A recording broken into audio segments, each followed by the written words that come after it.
Jai Hind students, welcome to my YouTube channel. Students, no one is destined to fail. Actually, you need not be afraid of failure. You cannot learn without failure. Never think yourself as a loser. Instead, learn from failure. So basically, your will to succeed in life is what that will determine how successful you will be. So everyone is born to win, and that is have the capacity to win. With that positive note, students, let's begin today's session. Today we are going to derive a very important expression which is known as lens maker's formula. Actually, the lens maker's formula, it relates the focal length of a lens to the refractive index of its material and the radii of curvature of its two surfaces, that is R1 and R2. So this is the lens maker's formula. Reciprocal of the focal length of the lens is equal to mu minus 1 by R1 minus 1 by R2. R1, R2 are the radii of curvature of its two surfaces. Mu is the refractive index of the material of the glass with respect to air, right? And F obviously is the focal length of the lens. This is actually reciprocal of focal length, which is the power of the lens. So students, this is the formula which we are going to prove, and this formula holds valid for both converging lens as well as for diverging lens, right? So basically this formula can be used to manufacture a lens of a particular focal length from the glass of a given refractive index, and it is for this reason that it is also known as lens maker's formula, right? To derive lens maker's formula, we make the following assumptions, and also we will adopt new Cartesian sign convention. That also we need to discuss, right? Let's talk about the first assumption which we will be making use of while deriving this lens maker's equation. Now students, the lens under consideration would be considered to be thin, so that the distances measured from the poles of the two surfaces of the lens can be taken as same as that of the distance measured from the optical center of the lens. I'll elaborate it. This is a spherical refracting surface. Its pole would be somewhere over here. Suppose this is P1. And this is another spherical refracting surface, isn't it? Its pole is over here, P2. And students, this point, it may be termed as the optical center, O. Now, if the lens is considered to be thin, then points P1, O, point P2, all these 3 points may be considered to be lying infinitesimally close to each other, right? So, the distances which otherwise are to be measured from the poles of these two spherical refracting surfaces can be considered to be measured from the optical center of the lens. Clear, students? So, all the distances will be measured from the optical center, and the lens is thin. Therefore, suppose this is where the image lies or image is formed. So in that case, P1i may be considered to be OI. P2i may be considered to be OI. So all the distances which are otherwise measured from the poles may be considered to be measured from the optical center of the lens. O is the optical center of the lens. Other assumptions are the aperture of the lens is considered to be small. Aperture means the size or the diameter of the lens. So when the aperture is small, then the angle of incidence, angle of refraction at the two different refracting surfaces will be also very small. So sin I, sin R may be considered to be I and R respectively. And students, the object is considered to be point in size and is assumed to be located on the principal axis, right?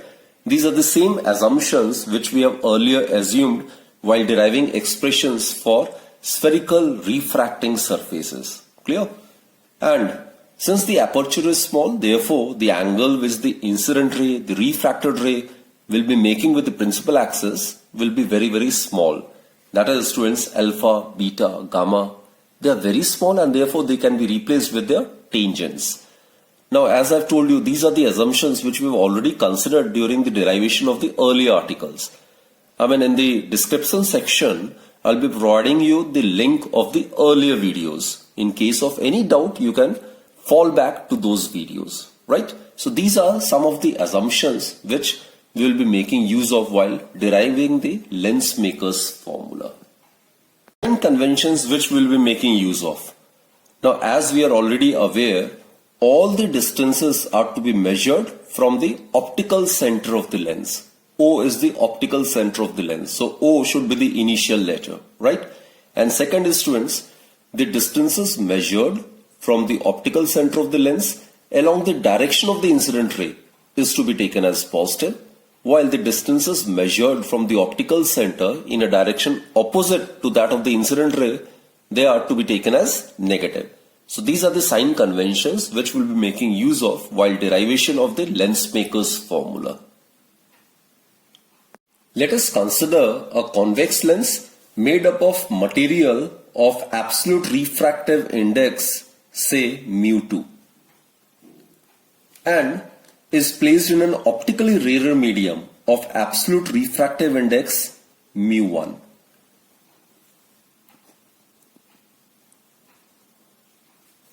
Also, students, let P1 and P2 are the poles, right? These are the two refracting surfaces. This is the first convex refracting spherical surface, and this one is the second convex refracting spherical surface, right? And the center of curvature of the first refracting spherical surface is suppose C1 over here. And this is the second spherical refracting surface. It's a part of a sphere. Its center would be somewhere over here. Let us consider this to be C2. Right, students? And let O be the optical center of the lens. Now, as in the assumptions we have already discussed, the lens is actually very thin. So P1C1 may be considered to be OC1. P2C2 may be considered to be OC2. So P1O, P2, these points are actually in practice lying infinitesimally close to each other. So the radius of curvature may be measured from the optical center. This may be considered to be R1. This is the radius of curvature of the first refracting surface. And let R2 be the radius of curvature of the second refracting surface. This is R2. Right, students? And also, let us assume this be the point object O1, which is assumed to be situated on the principal axis. This line, it represents the principal axis. Now let us study the refraction of light which is coming from this object situated on the principal axis on the first surface, right? So in case we want to study or show the refraction of light at this particular point, so we need to draw a normal over here. So as we have discussed earlier, it's a part of a sphere, the center of which is known as center of curvature. So any line drawn from the center of curvature to a point on the surface of the sphere will act as a normal. So this dotted line, it represents the normal. Let us consider this point to be A1. This is suppose point A1. So the light from the object O1, let us assume it to get incident at point A1, right? This is the incident ray. The angle which this incident ray makes with the normal, this will be the angle of incidence. Let us assume it to be I1. Now here, students, this is the rarer medium, this is the denser medium. So as the light travels from rarer to denser, it will bend towards the normal, right? So it will be like this. It will bend towards the normal. This is the refracted ray. And the angle which this ray makes with the normal is the angle of refraction. This is R1. Now let us find an expression when the light undergoes refraction only from the first surface, first spherical surface, right? So actually, if you extend this line, over here it will suffer another refraction, isn't it? So that will be considered later on. First, let's derive the article for this case. So if you extend it, then if we consider only the first spherical refracting surface, then here the image should be formed somewhere over here. And the another ray which passes through the optical center, it will remain undeviated like this. It will remain undeviated. So here the image is formed. Suppose this is I1. let us consider this to be I1. Right, students? So, what we do is, this angle, suppose it is alpha 1, it is the angle which the incident ray makes to the principal axis. Let this be beta 1, it is the angle which the refracted ray makes to the principal axis. And let us consider this to be gamma 1. This is the angle which the normal makes to the principal axis. So students, let's consider only the first spherical refracting surface. Forget about the second one. That we'll do in the later section, right? So, from point A1, you can drop a perpendicular like this. Suppose this is N and this perpendicular distance is X. Let us consider this to be X, right? So students, let us first assume, or rather consider Snell's law at point A1. So, applying Snell's law at point A1, what we get is a ratio of sine of angle of incidence to the sine of angle of refraction is constant, and that constant is refractive index of the medium in which angle of refraction lies. Angle of refraction lies in medium 2 with respect to the medium in which incident ray travels, that is medium 1. So this is the relative refractive index of 2 with respect to 1, which is given by the absolute refractive index of medium 2 divided by absolute refractive index of medium 1. Now, as per assumption we have already discussed, the aperture of the lens is very small. So in practice, I1, R1, they are also very small. Therefore, sine I1 may be written as I1 and sine R1 may be approximately written as R1, since I1, R1 are very small. That is, I1 by R1 is equal to mu2 by mu1, which further implies that I1 into mu1 is equal to R1 into mu2. Students, put this as equation number 1, right? Now let's consider two triangles in which we need to apply exterior angle theorem so as to obtain relationship in alpha 1, beta 1 and gamma 1 along with I1, R1. So consider triangle, let's consider this triangle A1, O1, C1. A1, O1, C1. In this triangle, students, this is the exterior angle and these are the two opposite interior angles. So I1, it must be equal to alpha 1 plus gamma 1. Exterior angle of a triangle is equal to the sum of the opposite interior angles. Now again, since alpha 1, gamma 1, beta 1, they all are very small. This is gamma 1. Therefore, they can be replaced with their tangents, isn't it? Therefore, I1, it would be equal to tan alpha 1 plus tan gamma 1. That is, I1, it's equal to tan alpha 1. Consider this triangle, it's a right angle triangle, it's perpendicular by base, that is x divided by base. Now look, points P1, O, P2, they all are lying infinitesimally close to each other. So obviously point N may be considered to be coinciding with point O, and as per assumption the lens is very very thin. So all the distances which otherwise are measured from the poles may be assumed to be measured from the optical center, isn't it?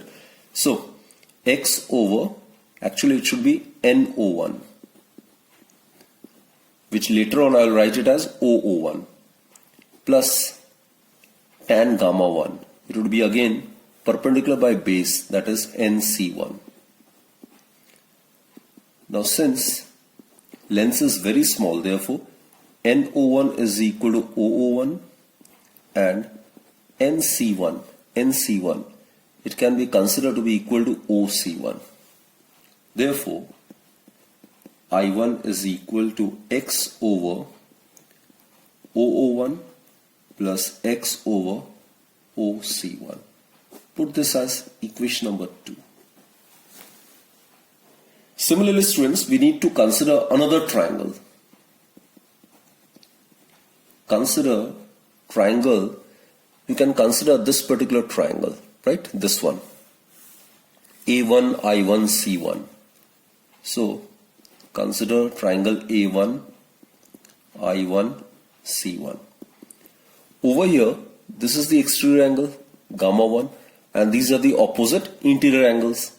So, gamma 1, it is equal to R1 plus beta 1, which implies that R1 may be written as gamma 1 minus beta 1, or since gamma and beta are very small, therefore they can be replaced with their tangents. So it may be written as tan gamma 1 minus tan beta 1. That is, R1 is equal to tan gamma 1. It is x divided by tan gamma, x divided by NC1 minus tan beta 1. For that you need to consider this triangle, perpendicular by base. That is, perpendicular is x and base is NI1. Here also, since the lens is obviously thin, therefore NC1 may be approximately equated to OC1, and NI1, all the distances will be assumed to be measured from the optical center. So NI1 may be considered to be OI1. Therefore, R1 is equal to x by OC1 minus x by, in place of NI1 we can write OI1. Put this as equation 3. Now from equations 1, 2 and 3 we get, now students, simply you need to substitute the value of I1, R1 in this particular equation, right? So what you get is mu1 multiplied by I1. Substitute the value of I1 over here. So it will be x over OO1 plus x over OC1. It is equal to mu2 multiplied by R1. R1 is x over OC1 minus x over OI1. X being common on both the sides, therefore we'll be left with mu1 divided by OO1 plus mu1 divided by OC1 is equal to mu2 by OC1 minus mu2 by OI1. Clear, students? Put this as equation A. This is the expression which we obtain by considering the refraction through the first refracting spherical surface. Students, this is the expression which we have obtained by considering refraction at the first refracting spherical surface, right? Now what we do is, we'll consider the refraction at the second spherical refracting surface. Suppose this point is A2. Now here the light is traveling from denser to rarer, so it will bend away from the normal, and in order to show the bending of light from point A2, first and foremost we need to draw a normal. This is a part of a sphere, the center of which is C2, which is the center of curvature. Any line joining C2 to A2 will act as a normal. It has to be represented by dotted lines. So this is the normal, students.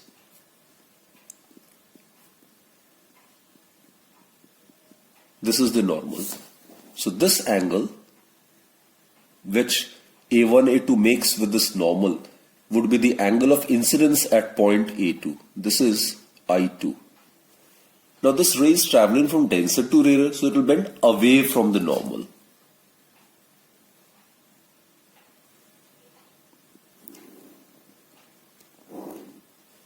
Darken it. This is the real line, right? So this is the refracted ray. And the angle which this refracted ray makes with the normal, this will be the angle of refraction for the second surface, right? And any ray which is passing normally through, that is passing through the optical center, it will remain undeviated. So these two dark lines are intersecting at this particular point. So here the real image is obtained. Let us consider it to be I. So this is the actual ray diagram. The incident ray from the object, first it suffers refraction at point A1, then again it suffers refraction at point A2, and then the incident ray which is traveling through the optical center, it will remain undeviated, right? And these two rays will meet at point I, where the real image is formed. Clear? Consider these angles to be beta 2. It is the angle which this refracted makes with the principal axis. Let us consider this angle to be gamma 2. It is the angle which the normal makes with the principal axis. Right? And from A2 drop a perpendicular. Suppose this is the perpendicular. Suppose this is M. And let us consider this perpendicular A to M to be Y. Now students, let us apply Snell's law at point A2, right? So, applying Snell's law at point A2, we get the ratio of sine of angle of incidence to the sine of angle of refraction is constant, and this constant is the refractive index of the medium in which the angle of refraction lies. Angle of refraction lies in medium 1. With respect to the medium in which the incident ray is traveling, it is traveling in medium 2. So it is in turn equal to the ratio of the absolute refractive index of medium 1 to the absolute refractive index of medium 2. Now, as discussed earlier, in practice I2, R2, they are very small. So sine I2 may be written as I2, sine R2 may be written as R2. So it would be equal to mu1 by mu2, which further implies that mu1 into R2 is equal to mu2 into I2. Put this as equation number 1. Now students, we need to consider triangles so as to obtain a relationship between I2, gamma 2 and beta 1. So consider triangle A2, C2 and I. Applying exterior angle theorem, what we get is, we are considering this triangle A2, C2 and I1 actually.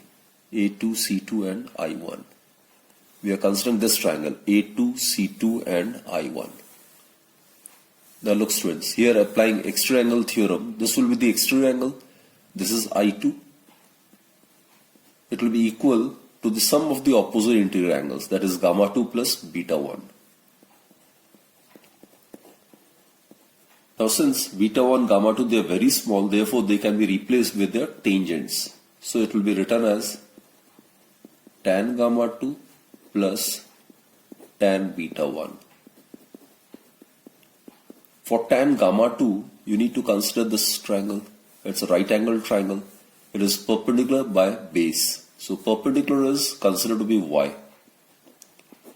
Base is MC2 plus tan beta 1. You need to consider this right angle triangle. It is again perpendicular by base. Y divided by base is MI1. Now students, as per the assumption, the lens is very thin. So all these points P1, P2, M, C, it may be considered to be coincident. This is the optical center, which is O actually, right? So MC2, it may be considered to be OC2, as all the distances will be assumed to be measured from the optical center. And MI1, it may be considered to be equal to OI1. Therefore, I2 is equal to y divided by, in place of MC2 write OC2, plus y divided by, in place of MC1 write OI1. Put this as equation 1 dash. Similarly, consider another triangle. Now consider triangle, this one, A2, C2 and I, this triangle. A2, C2 and I. I'm talking about this triangle, students. A2, C2 and I. In this case, R2 will be the exterior angle, right? And this exterior angle is equal to the sum of the opposite interior angles, that is gamma 2 and beta 2. That is R2 is equal to gamma 2 plus beta 2. Again, as gamma 2, beta 2 are very small, therefore they can be replaced with their tangents. That is R2 is equal to tan gamma 2 plus tan beta 2, which further states that tan gamma 2, it will be perpendicular by base, so that is y divided by MC2. Tan beta 2, you need to consider this triangle. So tan beta 2 is perpendicular, that is y, base is mi. Here again, because of the fact that the length is very thin, therefore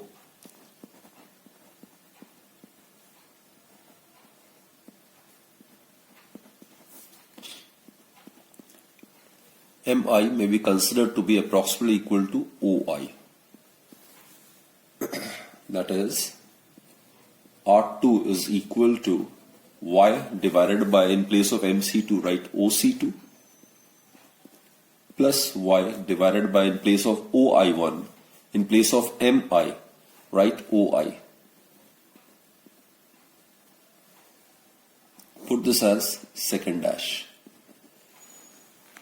Now students, what you need to do is substitute the value of I2 and R2 from 1 dash and 2 dash in equation 1. Therefore, from first dash and second dash, we get, simply substitute this value over here, mu1 multiplied by R2, that is y over OC2 plus y over OI, is equal to mu2 multiplied by I2. Mu2 multiplied by I2 is y over OC2 plus y over OI1. Y is common on both the sides. So what we get is mu1 divided by OC2 plus mu1 divided by OI is equal to mu2 divided by OC2 plus mu2 divided by OI1. Put this as equation B. So students, this is the equation we obtain while considering the refraction of light at the second spherical refracting surface. Now consider these two equations. Actually, this is the real image, OI. We need to eliminate the term OI1. Here in this equation, we have got this term minus mu2 over OI1, and considering refraction at the second surface, we get this term in this equation, plus mu2 over OI1. This term needs to get eliminated.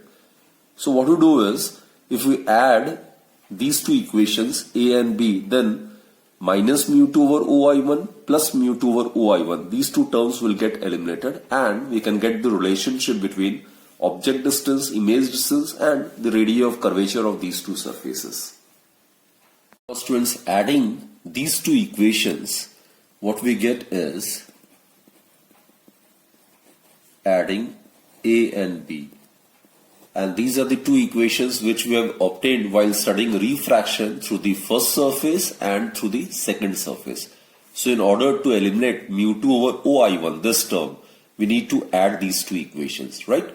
So adding equations A and B, we get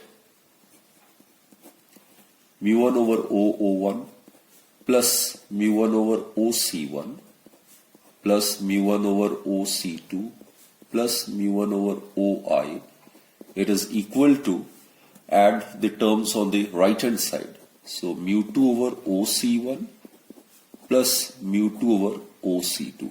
These two terms being equal and one being negative, the other being positive, will get cancelled out. So let's try to rearrange the terms. What we get is mu1 over OO1 plus mu1 over OI. It is equal to, rearrange the terms, mu2 over OC1 plus mu2 over OC2 minus, taking these terms on the other side, the sign will get changed. So it will be minus mu1 over OC2 minus mu1 over OC1, right? So here, students, mu2 minus mu1 can be taken as common. Mu2 minus mu1. So mu2 minus mu1. So we'll be left with 1 over OC1, right? Plus, again in these two, mu2 minus mu1 can be taken as common. So here we'll be left with 1 over OC2. That is mu1 over OO1 plus mu1 over OI. It will be equal to mu2 minus mu1 1 by OC1 plus 1 by OC2. Now students, let's apply the sign convention. So applying sign convention, we get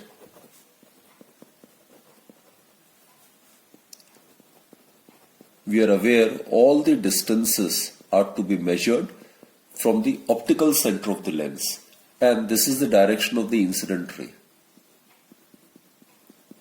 This is the direction of the incident ray.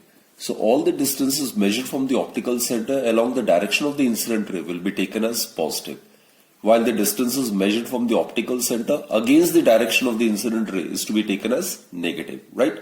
So let's consider OO1. OO1, it's measured against the direction, and this is the object. Object distance is represented by U, and here it will be minus U. OI, it is the real image formed on the other side as that of the lens, right? It is measured from the optical center along the direction of the incident ray, so it will be taken as positive. V denotes the image distance from the optical center. OC1, it is measured along the direction of the incident ray, and hence positive sign is to be assigned. And OC2, measured in a direction opposite to that of the incident ray, so accordingly it is to be assigned negative sign. So let's substitute these values over here. We get mu1 divided by minus U plus mu1 divided by V is equal to mu2 minus mu1 1 by R1 minus 1 by R2. Now students, we can divide throughout on both the sides by mu1. So what we get is minus 1 by U plus 1 by V is equal to mu2 by mu1 minus mu1 by mu1 would be 1.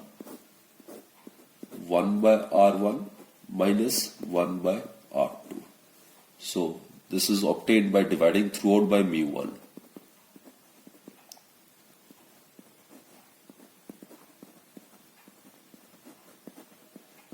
Dividing throughout by mu1. So it can further be changed as minus 1 by U plus 1 by V is equal to mu minus 1, 1 by R1 minus 1 by R2. Students, put this as equation number C. Here, mu is the relative refractive index of medium 2, which is the denser medium, with respect to medium 1, which is the rarer medium, which will be given by the ratio of the absolute refractive index of the denser medium to the absolute refractive index of the rarer medium. Now students, we need to make ourselves familiar with the term of first principle focus and the focal length. Actually, the first principle focus is the position of an object on the principal axis of the lens for which the image is obtained at infinity. So, if the object is placed at point f1, then its image is found to be obtained at infinity. So, this point is known as the first principle focus, and the distance of f1 from the optical center is known as the first principal focal length of the lens. Let us denote it by f1.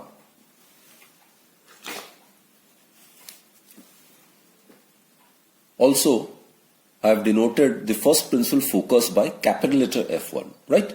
Now, setting the above condition, let us represent it in this form. Here, OF1,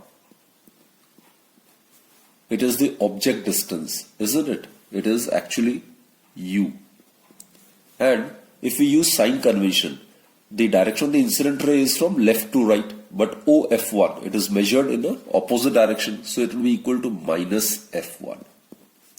And V, the image is formed at infinity. So when the distance is measured from the optical center towards right, it will be taken as positive, so it will be infinity, plus infinity, right? So substitute these values in equations C, we get from equation C, we get minus 1 by, in place of U write minus F1, plus 1 by infinity is equal to mu minus 1, 1 by R1 minus 1 by R2. That is, what we get is 1 by F1 is equal to mu minus 1, 1 by R1 minus 1 by R2. Students, put this as equation number D. Similarly, we will define the second principal focus on the focal length. Now students, apply logic. If the first principal focus is the position of the object for which the image is obtained at infinity, then the second principal focus will be the position of the image on the principal axis of the lens when the object lies at infinity. So students, in this case, when the object is placed at infinity, then the rays after refraction will tend to get converge at f2. So this is where the image is obtained when the object is placed at infinity. This is known as the second principal focus, and the distance between the optical center and the second principal focus is known as second principal focal length. It can be denoted by small letter f2. Thus, if U is equal to infinity over here, your object distance is infinity. So even if you write minus infinity plus infinity, it's the same thing. It's infinity. Then V would be equal to OF2, which is measured along the same direction as that of the incident ray. Incident ray is from left to right, right? So it will be positive. So it will be plus F2. Now substitute these values in equation C. We get from equation C, we get minus 1 by U. So it is minus 1 by infinity. Anything divided by infinity would be 0. Plus 1 by V. In place of V, write F2. It will be equal to mu minus 1, 1 by R1 minus 1 by R2. Right, students? Okay. You can rearrange the terms. 1 by infinity is 0. That is, what we get is 1 by F2 is equal to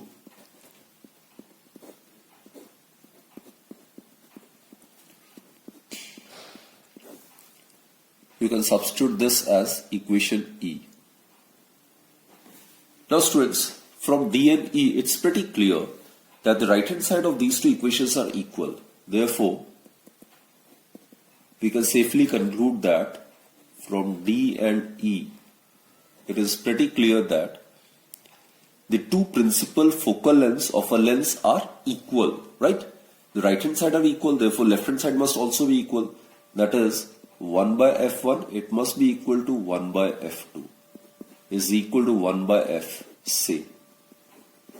That is f1 is equal to f2 is equal to f, say. So therefore, the equations D and E may be written as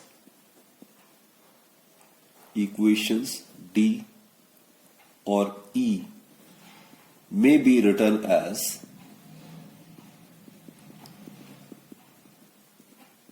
you can write the value of f1 or f2 as f. Therefore, we get 1 by f is equal to mu minus 1, 1 by r1 minus 1 by r2. So students, this is the mathematical relationship which connects the focal length of a given lens with the refractive index of its material and the radii of curvature of its two surfaces. Clear? And also, if you consider these two equations, C and F, they're both right hand sides are equal. Therefore, you can equate the left hand side. So, another very important result. So, from equations C and F, we get 1 by f is equal to both the equations C and F, their right hand side are equal, so we can equate the left hand side. So we get 1 by f is equal to 1 by v minus 1 by u. This is actually known as Gaussian lens equation or simply lens equation. It provides, or rather it gives the relationship between the object distance, image distance with the focal length of the lens under consideration. Right, students? So this was a very, very important article. It is one of the most expected questions in board examinations in the 5 marks category. So students, do practice well, right? So let's conclude this session. So do join me in my next lecture to discuss the special cases of the formula which we have obtained in this lecture, right? Till then, bye-bye and do take very good care of yourself. Keep healthy, stay fit and always keep smiling. Thank you.